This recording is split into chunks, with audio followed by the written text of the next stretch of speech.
Oke. Assalamualaikum warahmatullahi wabarakatuh. Waalaikumsalam Waalaikumsalam warahmatullahi wabarakatuh. Salam sejahtera wabarakatuh. untuk kita semua. Halo. Halo semuanya. Halo. Halo. Ketemu lagi nih di acara podcast YO Berdami. Yang sekarang spesial. Background kita ini udah merah putih. Kostum. Kostumnya udah oke. Ini maksudnya kostum daerah yang saya punya cuman ini, jadi saya pakai. Dan biasanya kita satu frame bertiga. Jadi saya ini Alba dan rekan saya Banu yang muncul terus, jangan bosan ya. Nah biasanya ditemenin satu orang lain gitu. Nah ini sekarang spesial, kita satu frame ada berlima. Ada 3 orang kece nih menurut gua nih. Jadi teman-teman kita ini spesial dari seluruh Indonesia. Bagian hebat, kita ngumpulin nih, ketemu di sini ya. Ya, Kita nih ngobrol tadi kan, sebelum di sini kita sempat ngobrol. Ternyata yang satu kenal yang ini, temannya ini, nyambung ternyata ya. Iya. Aduh, ya. Jadi di podcast yang kali ini, kali ini spesial, edisi spesial 17-an. Kita ingin mengangkat pengabdian dokter mata, khususnya dokter mata muda yang oftalmologis. Sebagai kita kan yang oftalmologis berdami nih. Ingin kita angkat ceritanya, pengalamannya, dan juga mungkin kita bisa berbagi sharing tentang keunikan-keunikan cerita di tiap-tiap penugasannya nih. Oke, langsung aja Mbak, kita kenalin tamu-tamu kita. Kita kenalin sekilas ya, tapi nanti namanya beliau memperkenalkan beliau akan memperkenalkan diri sendiri ya. Jadi, yang pertama nih, mulai dari mana nih? Yang paling jauh dulu kali ya? Yang paling jauh dulu lah. Paling jauh dari ujung timur dong. Paling cantik lagi sekarang di sini. Paling cantik ini Nona. Halo Nona. Jadi halo. Ada Dokter Sri Widya Stuti, spesialis mata. Ini nama panggilannya Dokter Tuti. Beliau dari Sorong, Papua Barat. Wow. Halo. Halo Mbak Tuti, apa kabar? Mbak Tuti. Iya, baik. Dan jangan anggap itu pedalaman ya, itu kota loh. Oke. Iya. Maju kok Sorong kok. Maju. Iya. Juga. Oke.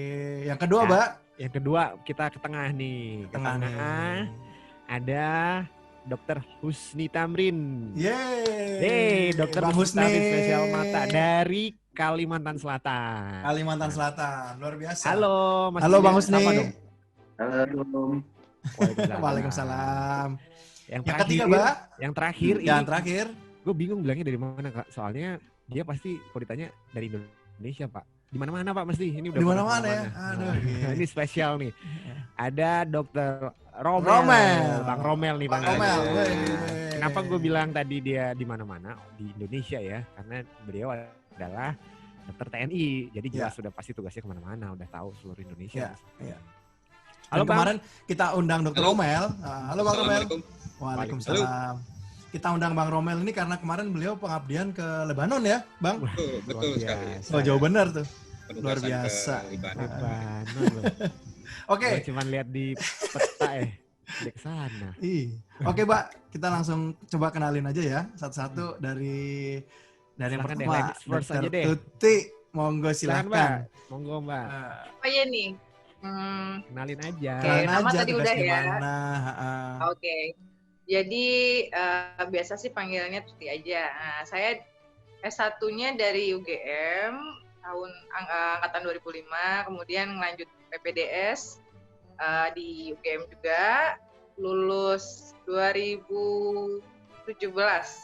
Ya, 2017. Oke, terus sebenarnya sih ikut suami ya ke Sorong, tapi kebetulan memang di sini juga dokter mata untuk Papua Barat juga kurang, jadi ya saya di sini sudah 3 tahun berarti total semenjak September 2017, hampir 3 tahun ini.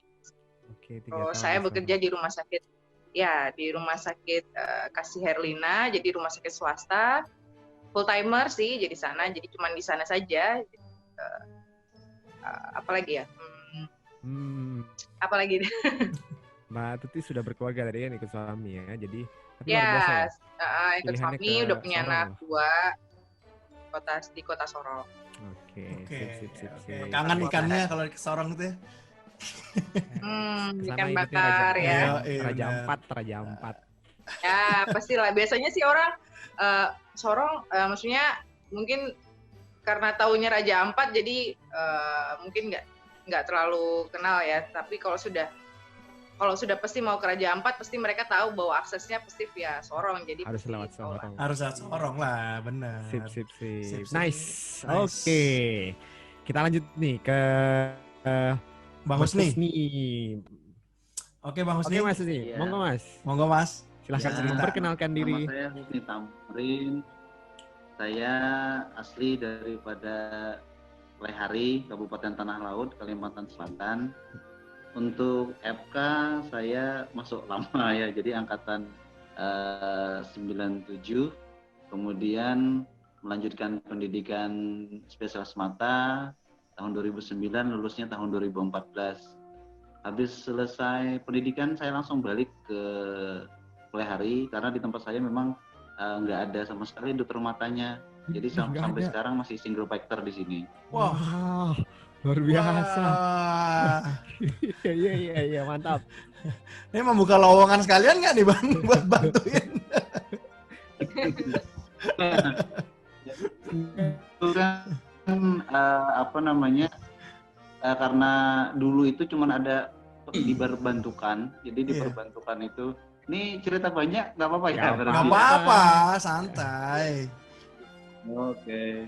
Jadi kan dulu itu karena kita ini ya di pojok, salah satu di pojok, kemudian nggak ada dokter matanya. Dulu itu ada bantuan dari kabupaten sekitar, itu ada dokter mata yang kunjungan cuma 2 kali dalam seminggu. 2 kali seminggu. Oh, 2 kali seminggu. 2 kali seminggu Ya dulu ampun, kunjungannya. kasihan amat. Jadi dapat pelayanan cuma 2 kali seminggu. Jadi Warga sebelum Plehari. 2014 begitu Iya, ya, Bang? saat itu. Hmm. Iya begitu. Ya. Ketika saya balik itu ya polimata itu ya gimana ya, masih pakai cermin itu loh untuk refraksi. Jadi mantul, jadi ruangannya masih sempit gitu. Makanya sempit ya. Visusnya pakai cermin ya, Bang? Tapi kan yang penting bisa jalan dulu. Nah, itulah. Tuh, Mbak, yang nggak ada di kota tuh kadang-kadang kayak Nah, gitu tuh. Yang di kota maju tuh Ini yang kan udah banyak dokter mata. Ini kan luar biasa loh. 2014. Bayangin. Iya loh. Pakai cermin. Ini makanya masih pakai cermin. Bener Plehari sih. saya aja baru denger. Sumpah. Iya, Plehari tuh. pakai cermin waktu Nah, saya awal datang, terus kan ya akhirnya saya minta benah ruangan untuk ya apa namanya dapat. Nah, ini mencerminkan. nah ini mencerminkan mencerminkan dia di mana ya, Bang? Arab Nih, Bang? maklum ya. Arab maklum. Nih, guys. Gangguan sinyal, guys. Gangguan Oke, sinyal, gak apa-apa, guys. Oke, Mas nggak Husni. apa-apa. Bang Husni lanjut. Putus, Nah, Mas. Oke. Lanjut. Apa namanya ya, jadi ketika saya datang ya gitu.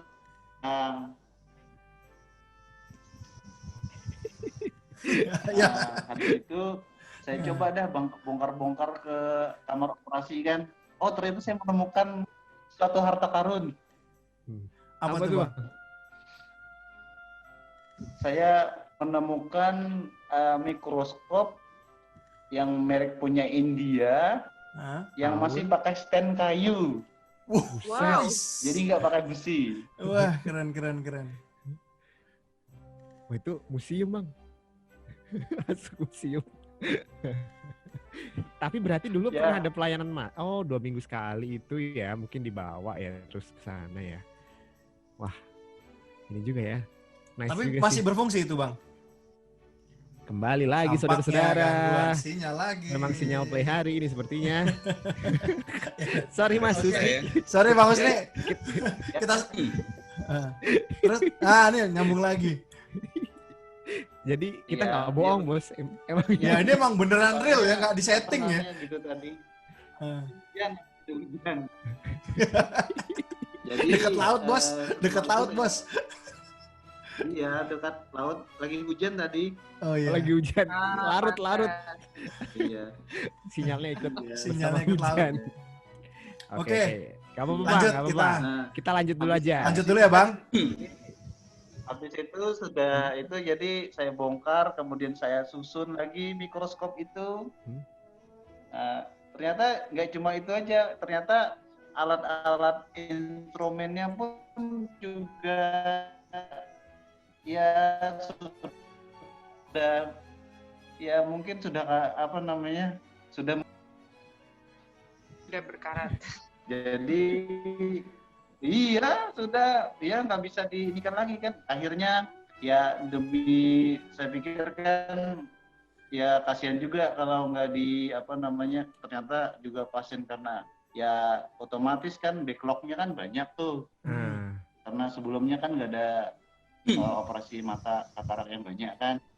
Akhirnya ya itu tadi setiap kali ada seminar saya nyicil beli instrumen apa gitu untuk set peteregium, set katarak, set untuk episeral, set untuk trabekulektomi. Ini pejuang Vision 2020 nih, Pak. Perlahan-perlahan ya akhirnya bisa mulai jalan. The real biasa. fighter. Ya. Sip. Sip. Iya. Thank you Mas Husni. Oke, Bang Husni nanti dilanjut lagi ceritanya. Nanti kita lanjut lagi. ini masih ada satu nih. Masih ada satu nih. Bang Romel. Oke. Gue sebenarnya takut nih, Ban. Gue mau nanya, Ban. Aduh. Gue takut salah ngomong, Mbak, Iya, kalau gue sama juga Bang takut, Romel. Pak. Enggak. Takut salah Tiba-tiba ngomong. gue Soalnya hilang bukan lagi. main-main nih soalnya. Oke, Bang. Oke. Bang Romel silakan. Ya. Saya S1-nya awal itu di UGM juga, angkatan tahun 99 untuk S1-nya, untuk kedokterannya. Kemudian lanjut untuk spesialisasinya di UI, jadi biar bervariasi lah, teman banyak gitu. Ya. Nah, UI kan tahun 2000, lulus 2018 kemarin. Lulus 2018 itu. Kemudian saya bertugas berdinas di TNI, khususnya TNI Angkatan Darat, dinaungi oleh Puskesat. Ya, gitu deh. Puskes Angkatan Darat ya. Puskes Angkatan Darat. Nah, ini juga keren, Boy. Jadi Bang Romel habis lulus langsung berangkat ke Lebanon.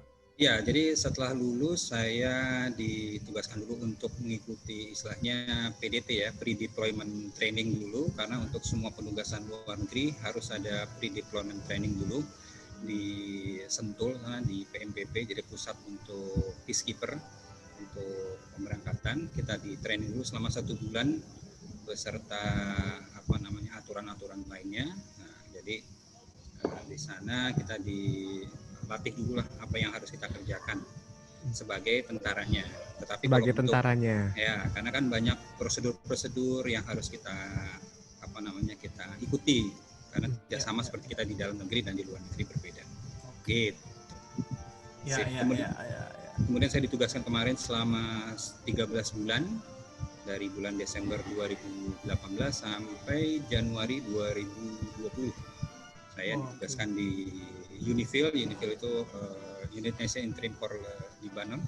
Jadi misi perdamaian peacekeeper di Lebanon. Oke. Keren, gitu. Salut. Mantap nih. Mantap. Kepikiran jadi tentara terus dokter mata. Wah. Yang gue pikir saya tentara dulu, saya dokter umum dulu, terus join sama TNI. Baru berdinas sekitar 4-5 tahun, baru diizinkan untuk sekolah, untuk lanjut spesialisasi. Ya. Oke. Kenapa kemudian milihnya jadi mata, Bang? Dibutuhin gitu, nggak bisa milih ding ya? Nggak bisa milih ya? Bisa, Mas, kita bisa boleh. mengajukan, dan ternyata waktu saya mengajukan untuk spesialisasi mata di tahun 2012, jadi kita ngelihatnya kan 6 tahun yang akan datang. Jadi 6 tahun yang akan datang di 2016, 17, 18 ternyata masih dibutuhkan untuk dokter mata. Jadi pas sesuai dengan keinginan. Oke. Mantap. Ya, Ya, aman deh, ada apa-apa nih. Bang Romel aja teleponan. Oke deh, sip. Thank you. Siap. Oke. Kita ke Kembali ke Mbak topik lagi ya. nih. Kembali ke topik. Oke, balik ke laptop. Oke. Topik pertama adalah kita bercerita tentang pengalaman atau keunikan selama bertugas di masing-masing tempat. Nah, ini ada di Sorong, ada di Pelahari, ada di Lebanon. Nah, kalau Bang Romel kita angkatnya yang Lebanon ya, berarti ya. Ya, oke. Oke. Untuk Dokter Tuti, halo Mbak Tuti. Ya. Ya, oke. Gimana nih Mbak Tuti? Saya akan meng-unmute ketika saya Gak apa-apa, santai aja. Santai aja, natural Halo. aja. Halo. Kerucilnya mana kerucil? Kerucilnya mana kerucil? Gak apa-apa. Di sana udah jam Saya malam banget loh ini. punya kerucil. Boleh yang lain dulu? Ya, boleh. Oke. Bang Husni, gimana? Ya. Bang Husni, lanjut lagi ya Ya. ceritanya. Oke. Oke. Jadi Ceritanya apa nih yang bisa diceritain nih? Yang unik-unik di sana. Yang unik-unik di sana nih. Jadi ya, Udah sendirian. begitu tadi seperti saya cerita sebelumnya kan namanya kita membangun awal, jadi ya peralatan kita siapkan yang persipnya ya mungkin seperti tadi militer ya kan, seperti di hutan, penting apapun bisa yang digunakan untuk membantu orang lain ya. Iya, betul. Iya, betul. Nah, Luar biasa. nah, Bang Gusti ya sampai sejak- sekarang sendirian? ya Sampai sekarang sendirian? kenapa? Sampai Masih sekarang sendirian. Sendirian sejak Iya. 2014 sampai sekarang masih sendirian. Iya. Oke. Ada adik kelas yang sekarang berangkat sekolah di Semarang, tapi kemungkinan ya 3 tahun lagi baru balik. Oke. Aduh. Jadi masih menikmati Lama. single fighter. Penting sendirian, Luar single biasa. fighter. Ya babak belurnya juga sendirian tapi sendirian. Tapi Kalau luar ada biasa, apa-apa, luar biasa. Luar biasa loh. Luar Terus, biasa ya. Gimana Bang Husni jadi yang kan lanjutin yang tadi ceritanya seru tuh. iya. Jadi kan namanya kita baru lulus kan ya, terus juga ya daerah terpencil gini kan. Jadi kan kalau ada trouble kah, operasi kan, aduh bingung-bingung juga kan. Nah kebetulan kan saya punya teman juga. Jadi yang cerita, jadi kalau ada ada keluhan, aku gini, aku kena ini pertama kali pitheris prolap lah, iris prolap dan sebagainya kan. Jadi kita tuh kalau ada masalah masing-masing chat gitu kan ya selama 1 bulan. Habis itu setelah 1 bulan jalan, kok nggak ada ngubungin juga, saya nggak ngubungin dia, dia juga ngubungin saya pikir palingan gitu-gitu aja juga ya kan, atau nggak bisa dibantu juga, tangan sendiri juga ya. Jadi, Ya benar sih. ya akhirnya Ya sudah benar sih. ketemu. Ya siapa, kalau kita dulu kan enak tuh, waktu pendidikan kan ada trouble bisa take over lah atau konsul kan gitu ya. Benar. Ini kan sendirian ya. Malah Bener-bener. fresh graduate, taruh tempat Iya. sendirian. Widih. Iya, akhirnya ya pokoknya intinya gimana lah, akhirnya ya mungkin karena dengan terlatih dengan dengan sendirinya ya bisa aja menyesuaikan, paling tidak kan Keadaan. artinya yang dulu malamnya nggak susah tidur ya sekarang ya sudah lah, nanti berdoa aja banyak-banyak. Tapi enggak sih, tapi saya yakin sama Bang Mas Husni. Saat pun ini lebih ke pengalaman sih. Ke yang ketika kita pertama selesai itu kan memang pengalamannya belum ada, tapi saya yakin kompetensinya udah cukup banget dah, jelas cukup. Cuman itu cerita-cerita lucu yang bisa kita share. Kita nggak pernah, saya pribadi nggak ngerasain Bang kayak gitu soalnya sampai di sini terpapar di sini udah di kota besar tuh yang dengan banyak akses dan segala macam, support system yang ini jadi kan gampang ya, bukan gampang maksudnya, ada masalah, kita ngadepin pasien kan berbeda-beda mungkin kan, nih ada yang pasien sama-sama sakitnya, tapi belum tentu pendekatannya pun sama. Pun kalau ada temen sharing enak gitu, kalau nggak ada malah cuman pahit. Tapi hebat, salut saya. Kan dulu kan saya pernah nanya tuh sama senior kan, dulu kan ketika waktu saya masih PPDS kan saya pernah stase di luar kan, pernah ke Mataram itu kan. Kemudian juga saya pernah tugas juga di rumah sakit ini punyanya TNI Angkatan Darat itu di Supraun juga dulu. Nah, jadi kan saya pernah tanya-nanya, bilang kalau setelah kita enjoy operasi itu mulai sebanyak kapan sih, saya bilang operasinya kan gitu.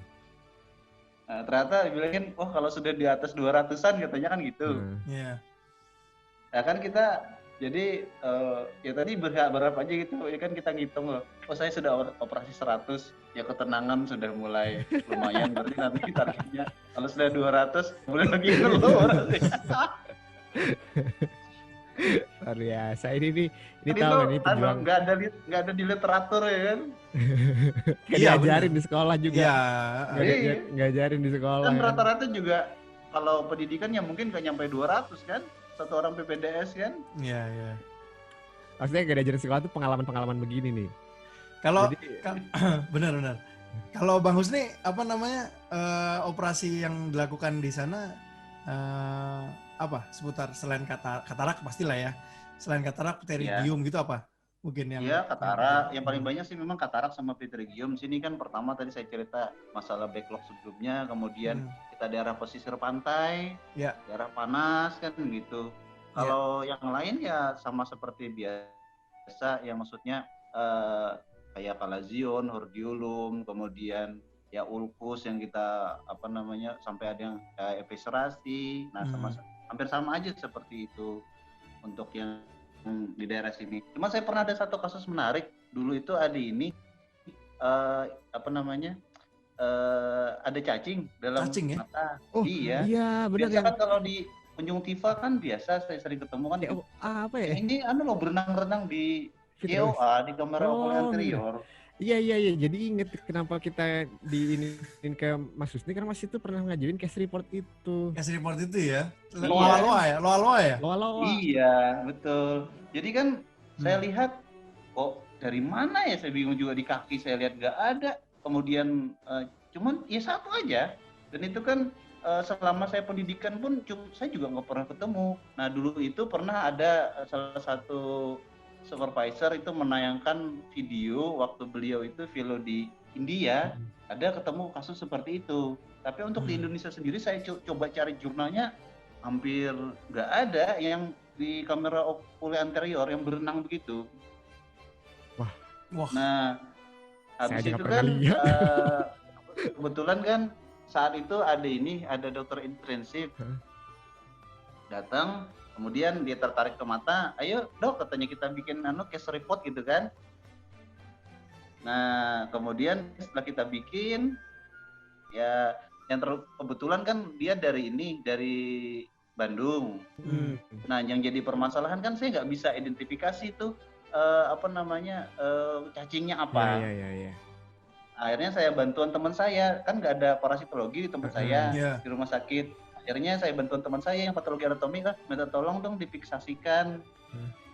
Terus hasil piksasi itulah yang dibawa lagi ke Bandung. Apanya Bang? Yang difiksasi apanya? Berarti diambil Bang si cacingnya? Itu. Iya. Diambil via apa Bang? Disedot. Ya operasi kita, ya sama kayak ketika NCC kan. Nah, cuman waktu itu kan saya bingung. Saya bingung itu gimana sih nangkapnya ini ya. Kan kalau nangkap sesuatu yang jalan-jalan tuh kan agak susah kan. Terus kan kejar-kejaran kan. Iya. Saya ngebayangin orang ini. Saya dorong sama Pisco. Kalau masuk ke dalam, ayo gimana? Bunyi di bawah ini. Gimana? Makin ribet kan ngambilnya. Nah, terus akhirnya gimana? Terus akhirnya, sudah saya pikirkan, saya pemikirannya saat itu kan gini. Ada terlintas pemikiran saya bahwa kan lidocaine itu kan dia bisa melemaskan kan gitu ya. Iya. Nah, akhirnya saya semprot itu masukin lidocaine. saya injeksi ke dalam. Habis itu saya tunggu ke arah mana dia mulai lemesnya. Nah, jadi tapi di depan itu sudah saya siapkan ini kolibri di dalam. Jadi kolibri itu nyangking dulu di bibir luka. Nah, saya tunggu aja kan. Jadi ketika semprot udah siapkan aja ininya kolibri. Ketika dia udah agak mulai lemas ke arah mana, saya ikuti, saya dekati, saya